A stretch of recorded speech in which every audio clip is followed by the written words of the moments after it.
just got a sneak peek at kind of one potential future pathway of journalism in the age of AI. So we've actually been playing around with a new AI tool called AI Journalist from our friends at HyperWrite. And this is an AI driven research and writing tool that generates articles basically on any topic you give it. But what's interesting is that when you give it a topic, it goes and searches the internet for articles and real-time details about the topic.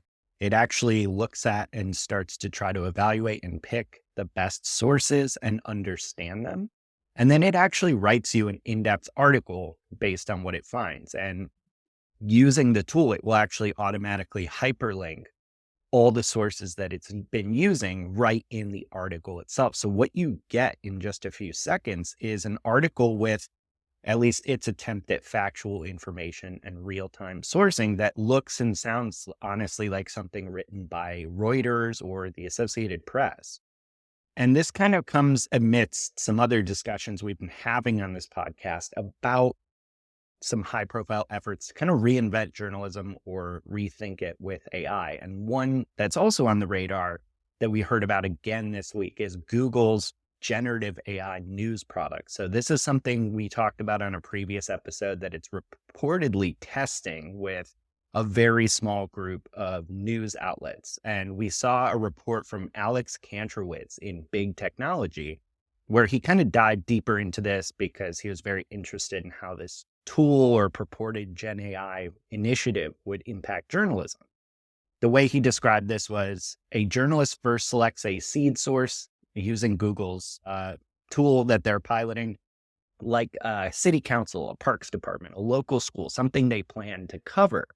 And then with a link from that single source, whether that's a press release, a 500-page report, a tweet, Google's generative AI software produces a first draft of the story, complete with a lead, a nut graph, quotes, and the rest. And the vision is to eventually allow for multiple input sources. So this idea is that a journalist can then add to that draft with their reporting, their fact checking, and eventually publish a full story. So these are two separate tools and initiatives, but both appearing to kind of do the same thing, which is augment the work of journalism using artificial intelligence. Now, Paul, we both have backgrounds in journalism. Like HyperWrite's AI journalist tool, I'll be honest, blew me away. It's pretty interesting. Are human journalists in trouble due to these tools? I think you can take that perspective for sure. Like, I mean, you can look at this and experiment with it and realize it's pretty good, and it's obviously pretty raw. And if I'm not mistaken, Matt built this in like a day, Yeah. or over a weekend through Claude Opus API. So this is just like a V1, not even probably. It's just an Right. alpha basically of the concept. And it's available. We'll put the link in the notes, but like you can go try it out for free, I believe, Mike, right? Like Yeah.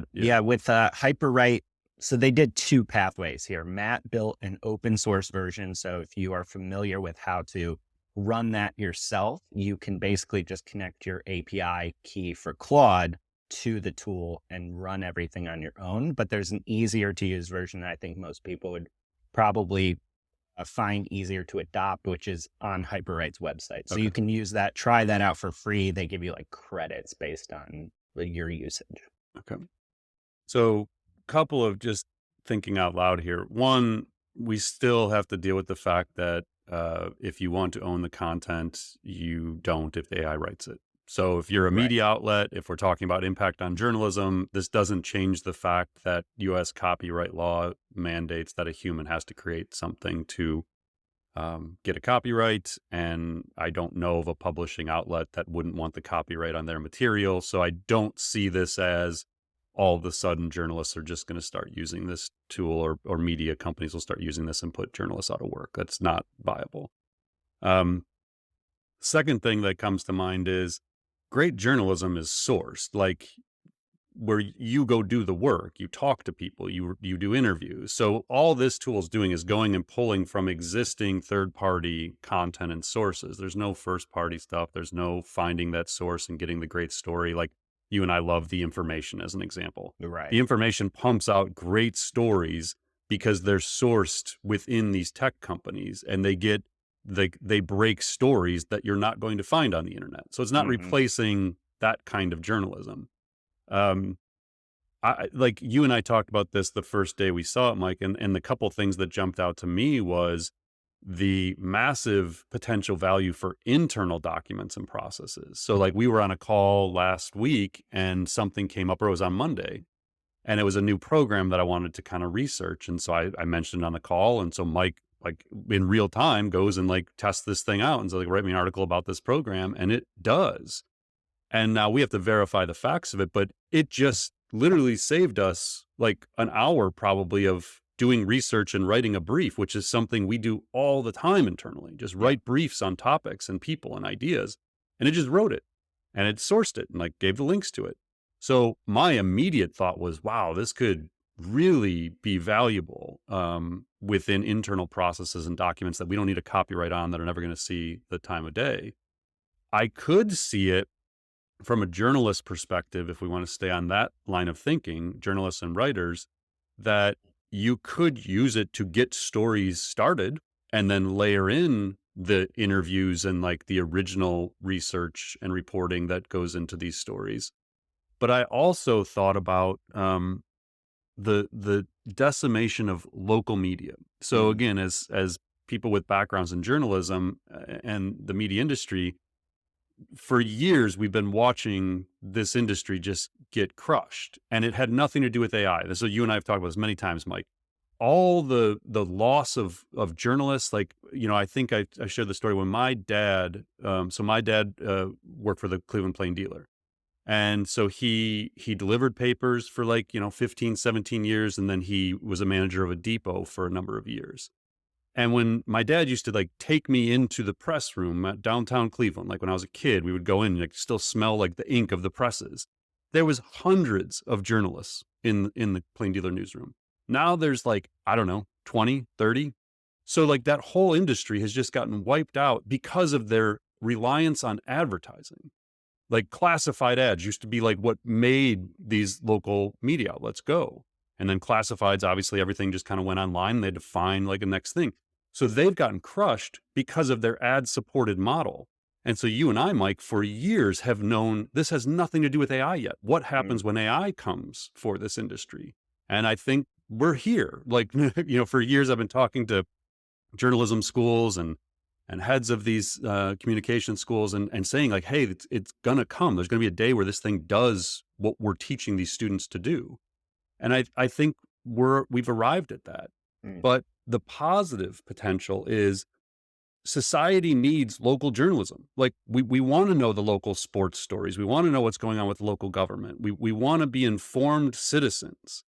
And because the business model doesn't support that happening anymore, we have communities that have no verifiable information coming other than like Facebook boards and stuff like that. So my, again, positive perspective on this is, what if we can use these tools to fill the gaps in local news? What if a future newsroom is an editor or two that works with the AI to write the stories of what's going on in the community, and, you know, curates like the reliable sources to like source those stories, and then the editor does what editors do, which verify facts, like make sure the information is reliable.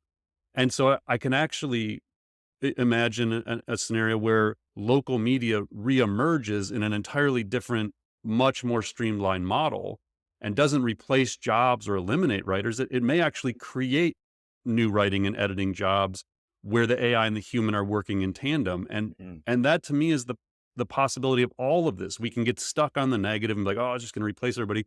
But like, what if? Like, what if we just think about reinventing that industry, reinventing local media, expanding, you know, the stories that are being told through reliable sources in your industry. You know, trade magazines are the same thing. Like we came up in B2B marketing, Mike, Mm. at the agency, and like those trade magazines are completely dependent upon advertising dollars. And so you have all of these trade pubs that are at risk of going away just because of the ad model, not because of AI.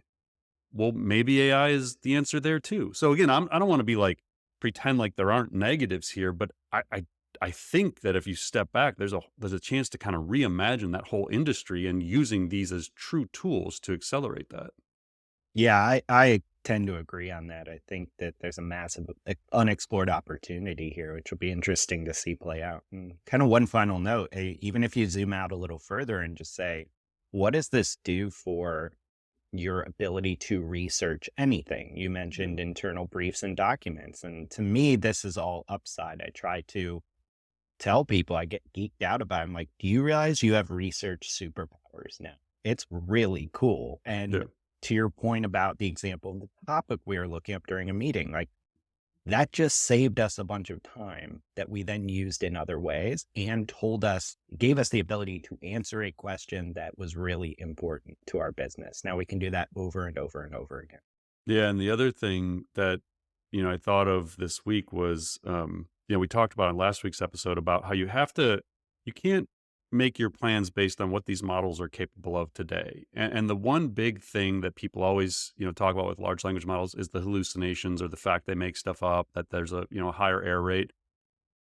The indications are that that's going to go away. And so there's a paper we'll talk more in depth about next week, but Google DeepMind just published a paper this week called, let me see if I have it, Long Form Factuality in Large Language Models. It was a collaboration between Stanford University and Google DeepMind. And Ethan Mollick actually tweeted this and summarized like 3 quick points. And then we'll just kind of leave it here. We'll come back to this next week. Large language model agents can achieve superhuman rating performance on fact checking when given access to Google. So if you mix search in, AI can actually be more reliable than humans at reporting facts. The second point was bigger models are more factual, which is exactly what we said last week. As you get to GPT-5, Gemini 2, the bigger these models get, it just sort of seems to solve for the reliability and factuality of the content. And third, large language models are 20 times cheaper than humans. So Google DeepMind's own research is basically saying, we're going to solve for this hallucination issue. These things are going to become more factual and reliable. And so you're going to be able to rely on them more in newsrooms and publishing outlets and media outlets, and even on brands, like as you're telling stories and doing research. So yeah, I mean, I think the AI journalist thing is really interesting, but I think it in a more macro level, it just is an indicator of where this is all going and how we're going to become more and more reliant on these tools as an integral part of our workflows, whether you're in HR, finance, research, product sales, doesn't matter.